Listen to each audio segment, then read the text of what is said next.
Welcome po sa ating cooking at home. Magluluto po tayo ng udong na may alugbati. So, ito po yung pinaka-sahog natin, yung stone sardines. Tapos meron tayong bawang, sibuyas, asin, bitchin, oil, at saka water. Ginisa na natin sa bawang. Hanggang sa maganda. Ayan na po. Ginisa na natin sa sardinas.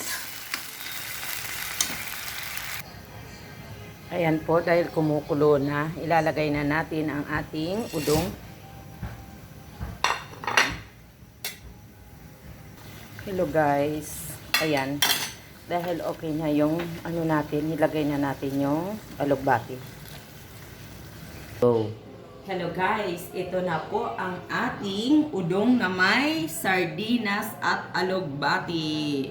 Ayan po, samahan niyo po ako ulit sa mga susunod nating recipe sa cooking at home. Salamat guys! God bless! I love you all!